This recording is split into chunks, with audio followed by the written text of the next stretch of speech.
नमस्कार बंधुरा IT scheme चैनेले सबाइके welcome. Friends, आपनी जखन कोनो सरकारी स्कीमे जोग दें सेई स्कीमेर अधीने सुविधाओ पान। एर जन्य सरकार एई प्रकल्पगुलिते व्यापक व्यय करे आर्थिकभावे विध्वस्त मानुषके साहाय्य करार जन्य आप्राण चेष्टा करा हय। एकई चेष्टा चालिये जाच्छे राज्य सरकारों। लक्ष्मीर भाण्डार, रूपश्री, युवश्री, बार्धक्य भाता थेके शुरू करे एकाधिक प्रकल्पे सहायता करছে राज्य सरकार। एरই पाशापाशि एबार ৬০০০ টাকা সহায়তা হাতে নেমে পড়েছে কেন্দ্র।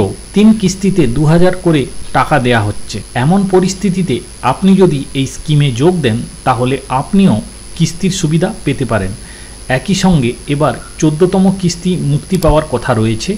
অতএব আপনি যদি কিস্তি পেতে চান তাহলে আপনার জন্য দুটি কাজ সম্পন্ন করা আবশ্যক হয়ে পড়ে। তো কোন দুটি কাজ করতে হবে আজকের ভিডিওর মাধ্যমে আপনাদের জানিয়ে দেব। তাই ফ্রেন্ডস, ভিডিওটি একটু স্কিপ না করে পুরোপুরি দেখতে থাকুন আর অবশ্যই এই টাকাটি পাওয়ার জন্য অবশ্যই এই ভিডিওটি পুরোটা দেখুন। তো বিস্তারিত আপডেটে বলা হয়েছে দুটি কাজ সম্পন্ন করলে তবেই টাকা মিলবে। আপনার জন্য সবচেয়ে গুরুত্বপূর্ণ বিষয় হলো জমি যাচাই করা। আপনি যদি চান যে আপনার কিস্তি আটকে না যায় তবে আপনার এই কাজটি করা উচিত। নির্ধারিত সময়ের মধ্যে এই কাজটি সম্পন্ন না করলে ১৮তম কিস্তির সুবিধা থেকে আপনি বঞ্চিত হবেন। আপনি যদি প্রধানমন্ত্রীর এই যোজনার সঙ্গে যুক্ত হতে চান তাহলে আপনার জন্য কেওয়াইসি করা জরুরি। যারা কৃষক এই কাজটি করবেন না তারা কিস্তির সুবিধা থেকে বঞ্চিত হবেন। ডিপার্টমেন্টের তরফে ইতিমধ্যেই বলা হয়েছে যে প্রত্যেকের জন্য কেওয়াইসি করা বাধ্যতামূলক। কেন্দ্র যে প্রকল্পের অধীনে এই টাকা দিচ্ছে তা কৃষকদের জন্য পরিচালিত হয় এবং এর নাম হলো প্রধানমন্ত্রী কিষাণ সম্মান নিধি যোজনা।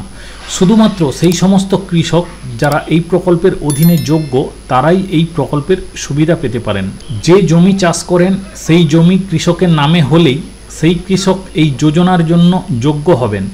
আপনি যদি কেওয়াইসি না করে থাকেন তবে আপনি এই প্রকল্পের অফিসিয়াল ওয়েবসাইট pmkisan.gov.in এ গিয়ে এই কাজটি সম্পন্ন করতে পারেন। আপনি কেওয়াইসি করতে আপনার নিকটস্থ সিএসসি কেন্দ্রেও যেতে পারেন, কারণ আপনি এখানেও এই কাজটি করতে পারেন। তো এবার আসি এই ১৮তম কিস্তির টাকা কবে পাবেন।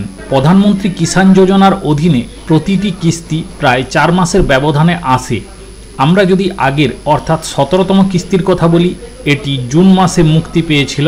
এমন পরিস্থিতিতে পরবর্তী অর্থাৎ ১৮তম কিস্তি ৪ মাস সময় শেষ হচ্ছে অক্টোবরে।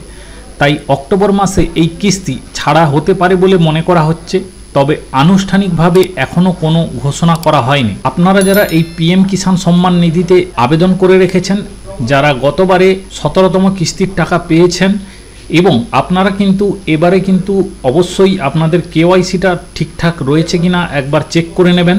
যদি কেওয়াইসি না থেকে থাকে তাহলে অবশ্যই কিন্তু এই অক্টোবর মাসের আগে আপনাকে এই কেওয়াইসি সম্পন্ন করে রাখতে হবে পরবর্তী ১৮তম কিস্তির টাকা পাওয়ার জন্য আপনার ব্যাংক অ্যাকাউন্টে। খুব সম্ভবত পুজোর আগেই এই ১৮তম কিস্তির টাকা ব্যাংক অ্যাকাউন্টে আসতে চলেছে। তাই অবশ্যই আপনার কেওয়াইসিগুলি সম্পন্ন করে রাখবেন। পুজোর আগে এই সুখবর আপনাদের দেওয়ার ছিল। ভিডিও ভালো লাগলে অবশ্যই বন্ধু বান্ধবদের মধ্যে শেয়ার করবেন। সবাই ভালো থাকবেন, সুস্থ থাকবেন।